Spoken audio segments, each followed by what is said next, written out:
जय हिंद दोस्तों। मैं अरविंद मेहरा। तो आज अपन चर्चा करेंगे एनपीएस, यूपीएस और ओपीएस के बारे में। तो क्या होता है एनपीएस, यूपीएस और ओपीएस, तो सबसे इनमें से सबसे बेस्ट कौन सी है, एनपीएस लें या यूपीएस लें। तो अभी जो भारत सरकार का गजट आया है 25 जनवरी 2025 को, कि 1 अप्रैल 2025 से ये लागू हो जाएगा। तो कर्मचारी को कोई सा भी एक या एनपीएस चुनना है या यूपीएस चुनना है। तो उसमें मतलब कौन सी मिस्टेक हैं, हमको एनपीएस लेना चाहिए या यूपीएस लेना चाहिए, या इनमें दोनों में कौन सी बेस्ट है, एक मुश्त राशि किस में ज़्यादा मिलेगी, पेंशन किस में सही है। तो इन सब विषय के ऊपर अपन चर्चा करेंगे और हम कौन सी लेंगे तो उसके बारे में भी आपको बताएंगे। तो देखो, सबसे पहले तो 2004 के पहले, मतलब 2005 से एनपीएस लागू हुआ था भारत में। उसके पहले ओपीएस था। तो ओपीएस से तो वैसे ही सबसे बढ़िया था, क्योंकि उसमें कर अपना कोई भी ना कटौती होती थी ना कुछ। डायरेक्ट जो जिस टाइम पे आप रिटायरमेंट लेते थे तो उसकी बेसिक की आधी सैलरी प्लस डीए आपको मिलता रहता था। और इसमें जब एनपीएस लाई गवर्नमेंट तो अपना 10% काटती है और 14% गवर्नमेंट मिलाती है।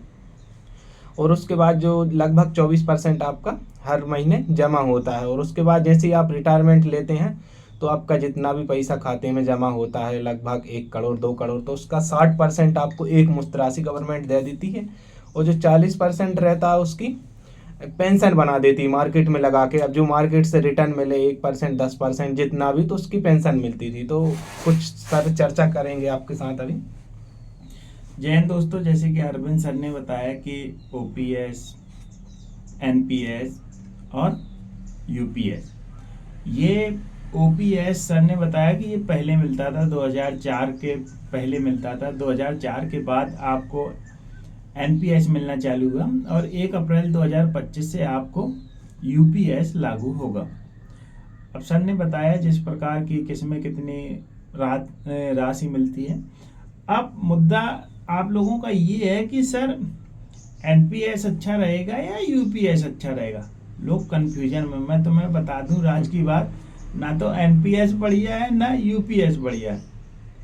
बेस्ट है ओपीएस, क्योंकि उसमें लास्ट सैलरी गई आधी आपकी पेंशन बन जाती थी। इसमें बहुत सारी कमियां हैं, लेकिन क्या मजबूरी का नाम महात्मा गांधी, आपको दो में से एक विकल्प चुनना है। जो एनपीएस रहता है ये प्राइवेट सेक्टर में भी रहता है और सरकारी सेक्टर में रहता है। आज जो ये मुद्दा पे बात हो रही है ये सरकारी कर्मचारियों के लिए हो रही है।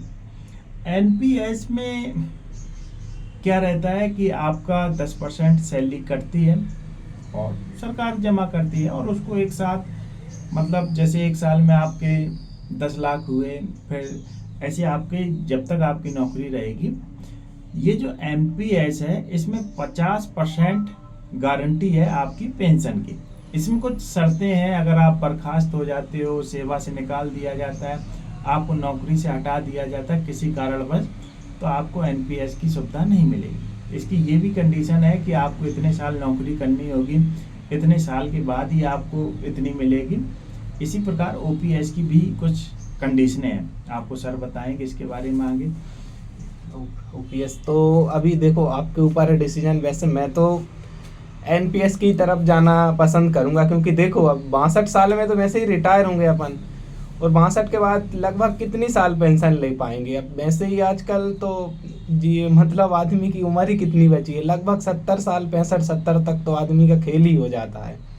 तो उस इसमें एनपीएस में एक मतलब एक मुश्त राशि तो मिल जाएगी अपनी, जो कटौती कर रही गवर्नमेंट 60%, और उसका 40% की पेंशन मिल जाएगी।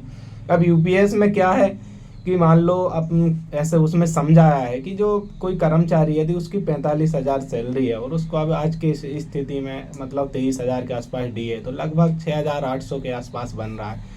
तो उसका 10% निकालेंगे, 68,000 का 10% निकालेंगे। और फिर उसका जो आपकी सर्विस है, जैसे अभी हमारी मान के चलो 35 साल सर्विस है, तो 35 के 6 माह मतलब 6-6 महीने का उसमें जोड़ेंगे, तो 35 के डबल मतलब 70 महीने का गुणा कर देंगे।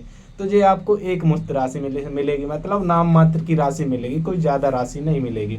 लेकिन ये एनपीएस में आपकी जो जितनी भी कटौती हुई है उसका 60% तो इकट्ठा मिल जाएगा, और इसको आप मार्केट या जो भी बिजनेस वगैरह कुछ भी कर सकते हो। लेकिन यदि यूपीएस में जाना है तो वही बस 10% आपको एक मुश्त राशि मिलेगी और उसके बाद आपकी पेंशन मिलेगी आधी। देखो, मुख्य बात समझने की बस ये है कि आप लोगों के अंदर कंफ्यूजन है। कंफ्यूजन मेरे अंदर भी है, क्योंकि जब अपन दुविधा में होते तो समझ में नहीं आता है। बहुत सारे लोगों की अपन सलाह लेते हैं कि सर कैसा क्या होना चाहिए। तो हम आपको बता दें, यूपीएस और एनपीएस में फर्क कितना है कि अगर आपको बुढ़ापे में ज़्यादा पेंशन चाहिए तो आप यूपीएस को सेलेक्ट कीजिए, और आपको एक साथ रुपए ज़्यादा चाहिए, जैसे आपका बाद में 1 करोड़ रुपए जमा हुआ, संभवतः 1 करोड़ से ज़्यादा हो जाएगा, तो 60 लाख आपको एक साथ मिल जाएगा, और जो 40 लाख रहा उस पे फिर आपकी वो बनाई जाएगी उसको पेंशन, मार्केट में इन्वेस्ट करेगी गवर्नमेंट। उससे आपकी पेंशन बनेगी। तो 60 लाख अगर आप म्यूचुअल फंड में जमा कर दोगे तो हमारे हिसाब से ज़्यादा मिलेगी, पेंशन ज़्यादा हो जाएगी फिर। अगर पूछा जाए कौन बेस्ट है तो अभी के हिसाब से एनपीएस है, क्योंकि रिटायर होने के बाद, क्योंकि रिटायर होने की आपकी एज 62 साल रहती है और 10 साल ही लोग जी पाते हैं, 72-80 साल तक चलते हैं। इसमें सत्य है, जो जन्म लिया उसका मरण होना जरूरी है। तो एनपीएस बढ़िया है, इसका निचोड़ यही है। अब और इसके बाद और अभी डिसीजन लेंगे कि और चर्चाएं चलेंगी कि कौन सा लेना चाहिए। अभी 1 अप्रैल तक सब कर्मचारियों के पास चॉइस का वो मतलब मौका है कि एनपीएस में जाना चाहिए यूपीएस में। तो मेरे हिसाब से जिसकी ज़्यादा सर्विस है तो उसे तो एनपीएस ही बढ़िया रहेगा। क्यों सर? सही है, एनपीएस सही है, लेकिन अभी क्या है दोस्त, फरवरी है, मार्च है, अप्रैल, अगर इस बीच यूपीएस में कोई संशोधन होता है तो मैं आपके बीच में अपडेट लाऊंगा, आप लोगों को बताऊंगा, समझाऊंगा। लेकिन अभी के हिसाब से एनपीएस बढ़िया है, लेकिन यूपीएस में कोई मतलब संशोधन होता है तो शायद हो सकता है। बस यूपीएस में मुझे एक कमी लगी, जो वो सर ने बताई कि मुख्य राशि आपको 10,000 मिलेगी अगर अपनी टोटल संपत्ति का 50% या 60%, जैसे एनपीएस में 60% मिलता है, अगर इसमें भी 60% मिलता है। कहने का मतलब ये है कि हमने जो धन जमा किया वो धन नहीं मिल रहा है, बस दुख इस बात का है। पहले और एनपीएस में क्या है, हमें 60% मिल जाता। ऑल द बेस्ट अभी दोस्त, एनपीएस हमारे नज़रिए से बढ़िया। फिर आप कैसा सोचते हैं, आपको बुढ़ापे में ज़्यादा पेंशन चाहिए या एक साथ राशि चाहिए, आप लोग कमेंट करके बताएं तो उसका जवाब हम देंगे। यहीं तक रखते हैं। बस सभी को जय हिंद, जय भारत।